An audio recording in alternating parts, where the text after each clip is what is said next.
Every parent dreams of an effortless family getaway, but miss one detail on a cruise, and you could end up with sleepless nights, safety scares, or watching your child turned away from the kids club you were counting on.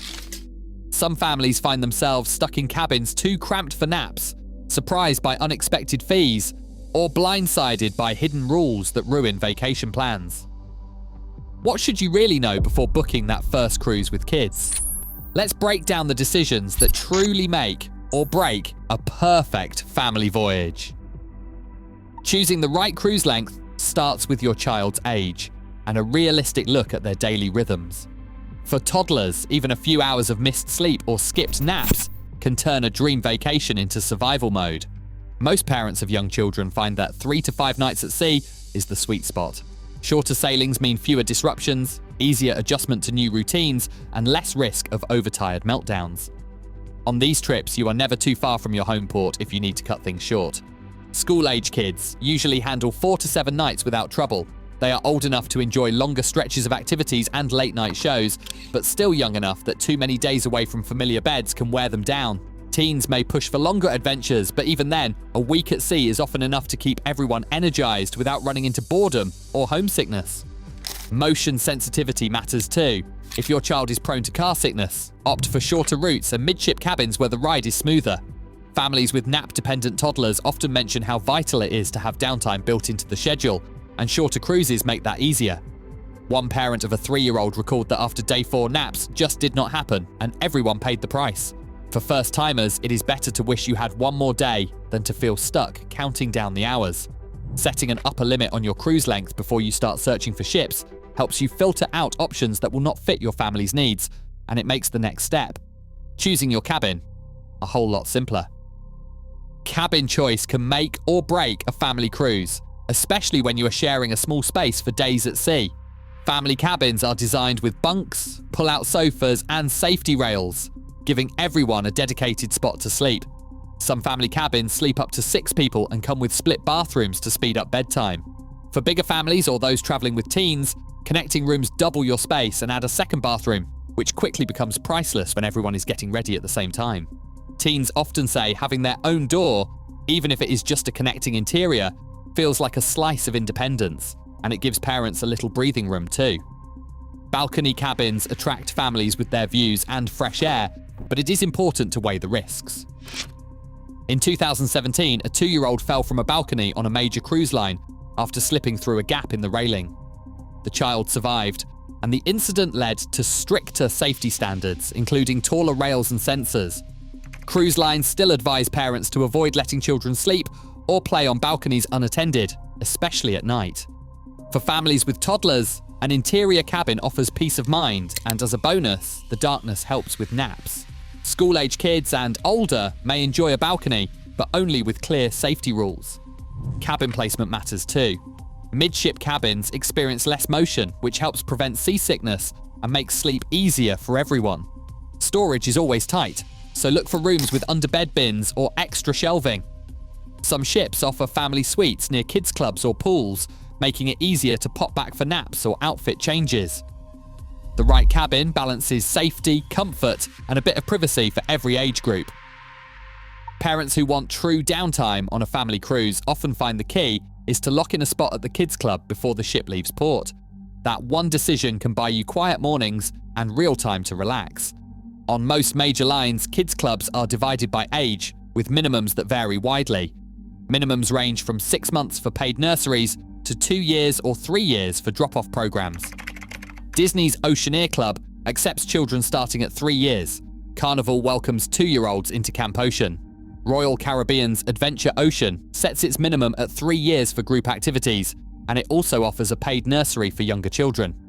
Know the minimums for your ship before you book. Spots can be limited, especially during school breaks and on popular ships. Digital sign-ups often open weeks or even months ahead for some lines, and the most coveted sessions like character breakfasts or themed parties can fill within hours. On Royal Caribbean's largest ships, parents have described waking up before dawn on embarkation day to secure a slot, only to find a waitlist already forming. Newer ships now use app-based lotteries or reservation systems to reduce lines, but capacity caps still apply. Staff to child ratios typically range from about 1 adult for every 4 toddlers to 1 adult for every 15 teens. For the youngest groups, safety rules are strict with background-checked staff, locked doors, and mandatory parent check-ins. Potty training is another make-or-break detail.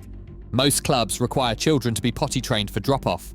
Parents who miss the sign-up window or who have a child who is not quite ready may find themselves scrambling for backup plans. The best move is simple. Confirm your ship's minimum ages and registration dates, and then pre-book as soon as possible. That single step often makes the difference between a relaxing cruise and a week spent juggling schedules. As one family travel planner advises, set an alarm for booking day. Your future self will thank you. Meal times on a cruise can swing from stress-free to overwhelming depending on how you plan. Most ships offer 2 main dining models, buffet-style spreads and traditional main dining rooms with set menus and table service. Buffets are a lifesaver for families with picky eaters or unpredictable schedules, and kids can grab a plate of pasta or chicken nuggets and be back to the pool in minutes. Main dining rooms, on the other hand, offer a calmer pace, with waiters who learn your family's preferences and can suggest kid-friendly options each night. For children with food allergies, advanced preparation is essential. Every major cruise line requires notification. Disney and Royal Caribbean ask for at least 45 days notice, and Carnival needs 14 days notice. Parents typically submit a doctor's letter outlining the allergy, and on embarkation day they meet with the head chef or dining manager to walk through safe menu choices. Allergy meals are flagged in the kitchen, but cruise lines cannot guarantee a completely allergen-free environment, so always carry medication and double-check every meal. Repeat this process for every venue, including room service and shore excursions.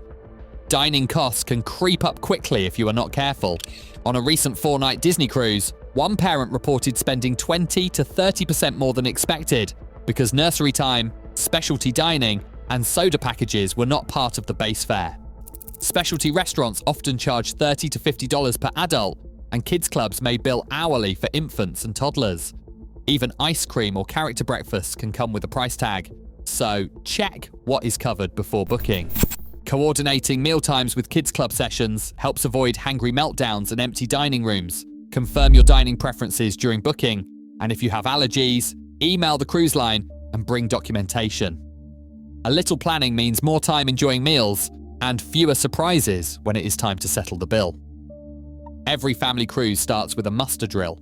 No exceptions. On today's ships, most lines use an app-based electronic muster. Parents complete a short safety video and quiz before boarding, and then they check in at a muster station within 30 minutes of sailing. Skipping this step can lead to denied boarding or even fines. Hand washing stations and sanitizer are everywhere. After recent outbreaks, crew now strictly enforce hygiene. For example, the 2019 norovirus outbreak led to more than 600 people quarantined on one ship. RFID bracelets and tracking apps can help parents locate children in minutes. In 2022, MSC's system found a missing 5-year-old in just 7 minutes. These practices are not optional. They protect everyone on board. Picking your ports of call can make or break a family cruise. The best stops keep transfer times under 2 hours each way, because long bus rides or boat shuttles quickly wear out young travelers. Look for excursions labeled stroller-friendly, especially if you have toddlers who cannot walk far or who nap on the go. Some Caribbean beaches and European city tours list ramp access and smooth paths, but always double-check before booking. If a port's options sound exhausting or the weather looks rough, staying on the ship can be the smarter move. Pools, kids clubs, and buffets are often quieter on port days, giving families a chance to recharge together. Packing for a cruise with kids is the fastest way to overload your suitcase with things you will never use. Stick to the essentials: swimsuits, sunblock, and a compact first aid kit. Cribs and high chairs are free, but supplies run out quickly on busy sailings, so request them as soon as you book. Double-check gear policies. Irons and bottle warmers may be banned. For little ones, do not count on last-minute potty training. Most kids' clubs require it. Smart packing and early gear requests mean fewer headaches later.